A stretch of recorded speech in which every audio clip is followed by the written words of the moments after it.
안녕하세요, 화산입니다. 오늘은 능이버섯 쉽게 찾고 많이 채취할 수 있는 방법에 대해서 알아보겠습니다. 사진과 영상 자료는 작년에 촬영해 놓은 것을 편집해서 올린 것이니 참고하시길 바랍니다. 아직 능이버섯이 본격적으로 나오는 시기는 아니지만 9월 초에 벌초를 끝내면 서서히 능이의 모습이 드러낼 것으로 예상이 되고, 하루가 빠르게 다음 달이 금방 다가오기 때문에 이제 산에 오르면서 워밍업을 하고 정찰 산행을 시작해야 할 듯 보입니다. 갑자기 산에 오르다 보면은 몸이나 발에 알이 생겨서 다음날 무리가 많이 따르거나 병이 생길 수 있기 때문에 미리 며칠 전부터 한두 시간씩이라도 산에 꾸준히 올라야 능이 절정기 때 돌아다닐 수가 있습니다. 그래서 모든 운동도 준비 운동을 하듯이 산행도 미리 조금씩 오르는 게 매우 중요합니다. 참고로 작년 2018년도에는 9월 15일부터 첫 능이를 하나씩 보기 시작을 했는데, 최근 기후 상황을 보면은 올해는 작년보다 좀 더 일찍 나올 것으로 예상하고 있습니다. 보통 평균적으로 백로를 기점으로 한로 사이가 제철이고, 양은 적지만 간혹 늦능이가 11월 초까지도 나오기도 하며, 참고로 송이는 12월 달까지 나옵니다. 그리고 강원도나 경기도 지방은 따뜻한 남쪽 지방보다는 일주일 정도 빨리 시작을 하고, 중부 남부 순으로 이렇게 내려오기 시작을 하는데, 그래봐야 일주일에서 며칠 차이로 나올 것입니다. 여름이나 가을철에 비가 많이 내리거나 태풍이 많으면 그 해에는 능이 풍년이 든다고 하고, 강수량에 따라서 해마다 수확량이 어느 정도 차이가 있습니다. 능이버섯은 찬성질이 강하고 음지식물이다 보니 햇볕이 많이 드는 장소보다는 반음지의 습이 어느 정도 있는 곳에서 잘 크고, 참나무 뿌리에서 기생하는 경우가 많습니다. 그래서 큰 의미에서 먼저 음지의 숲을 찾아야 하고, 6, 8부 능선쯤 되는 어느 정도 경사가 있으면서 바람이 서늘한 곳에서 찾을 확률이 많습니다. 능이는 대체적으로 참나무 숲에서 많이 자생을 하지만, 꼭 참나무 밭이 아니더라도 소나무나 기타 잡목이 있는 곳에서도 자라기도 합니다. 그렇다 보니 소나무 밭은 누가 잘 안 살피기 때문에 이런 곳에서 대박을 칠 확률이 많고, 제가 아는 소나무 밭에서도 의외로 냉장고 포인트가 아주 많아 누가 잘 건들지 않기 때문에 다 키워서 따먹는 경우가 많습니다. 송이는 햇볕이 잘 드는 남양에서 잘 자라지만, 반대로 능이는 볕이 잘 들어오는 남양보다는 햇볕이 좀 덜 들어오고 해가 일찍 떨어지는 방향이 유리합니다. 그리고 너무 햇볕이 안 들어와도 능이가 잘 자라지 않으며, 비율은 쉽게 7대3 정도로 눈과 양이 어느 정도는 조화가 되어야만 능이 균사가 터질 확률이 높습니다. 또한 산 하나를 놓고 보더라도 그 안에는 아주 작은 산들이 꼬리에 꼬리를 물면서 쭉 이어져 있는데, 그 중에서도 볕이 덜 들어오는 골짜기 지형에서 많이 형성이 됩니다. 토질은 마사토 지형으로 어느 정도 습이 촉촉하면 좋고, 낙엽으로 인해서 기름진 곳이 유리합니다. 반대로 너무 건조하거나 메마른 땅에는 잘 자라지 않으며, 또한 낙엽이 너무 두껍게 쌓이거나 마사토가 너무 많이 깔려 있어도 능이균이 생장하기가 어렵게 됩니다.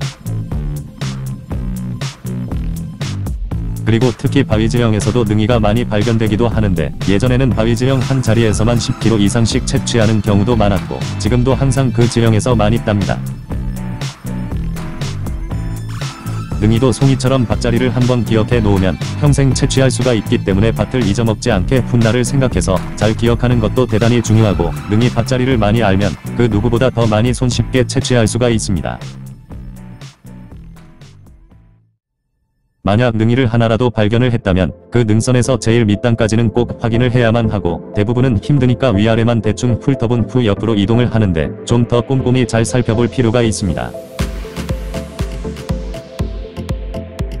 또한 능이는 군집성이 매우 강하다 보니 밭자리 몇 군데만 잘 알아두어도 엄청난 양을 채취할 수가 있습니다. 위에서도 언급했듯이 의외의 장소인 소나무지형이나 작은 산죽밭에서 대박을 칠 가능성도 많다는 점 잘 염두에 두시길 바랍니다. 그리고 제일 중요한 것은 일찍 일어나는 새가 벌레를 잡아먹듯이 누구보다도 1시간 더 일찍 1시간 더 늦게 내려온다는 생각을 가지면서 독하게 산에 다니셔야만 많이 채취할 수가 있습니다. 산에 조금만 다니면서 많은 것을 바라거나 가만히 누워서 편하게 감 떨어지기만 바란다면 하나도 채취할 수가 없기 때문에 부지런히 움직여야 하고, 때론 그날 일진과 운에 따라서 빛을 보거나 대박을 칠 가능성이 있습니다. 매년마다 가을철 버섯 시즌만 되면은 산에 가서 능이를 채취하는데, 보통 아침 5시에 일어나서 오후 4시나 6시 정도에 하산을 합니다. 심지어는 캄캄해진 밤 늦게까지도 산에서 파고 살기도 하는데, 이렇게 오랫동안 산을 타는 이유는 능이버섯은 피크 기간이 매우 짧아서 2-3주면 채취 시기가 금방 끝나기 때문에 그 기간 동안에는 모든 힘을 쏟아부어 늦게까지 산에서 있는 것입니다. 능이는 처음에 산 정상부터 시작을 해서 하나씩 자라나기 때문에 9월 초순에는 먼저 정상을 둘러봐야 하고, 그 이후에는 중단과 하단, 야산 이런 식으로 점차 내려가면서 살펴보시길 바랍니다. 보통 하루에 적게는 10kg, 많게는 30kg 이상도 손맛을 보는데, 갈수록 사람들과의 경쟁이 매우 치열하다 보니 해마다 수확량은 점차 줄어들고 있는 추세입니다.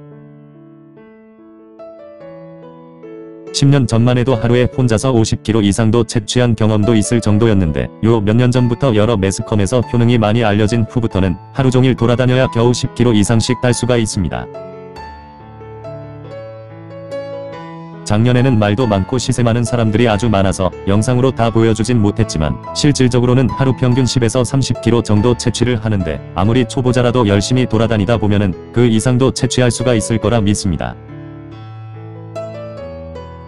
단 엉뚱하게 남의 개인 사유지에는 접근하는 일이 없도록 신경을 쓰시는 것도 매우 중요합니다. 보통은 산에 혼자 오래 다니다 보면은 뱀도 많이 보고 멧돼지와 벌, 찐득이 등이 해를 줄 수도 있기 때문에 항상 야간 장비와 구급약, 그리고 예비 식량 등을 매일 꼼꼼하게 챙겨서 산에 오르셔야 합니다. 그 외에도 기타 유독식물 등이 피부에 닿으면 염증이 생겨서 온 몸에 두드러기가 생기기도 하니 산에서 멋모르고 우연찮게 만지거나 닿는 일이 없도록 항상 안전에 주의를 하셔야 합니다. 생각나는 대로 두서없이 올리게 되었는데 어느 정도는 이해가 되셨길 바라고, 다음에 시간이 되면은 개능이와 능이버섯 구별과 송이버섯 찾는 방법에 대해서도 알아보도록 하겠습니다. 시청해 주셔서 감사합니다. 구독과 좋아요 눌러주시고, 지금까지 화산이었습니다.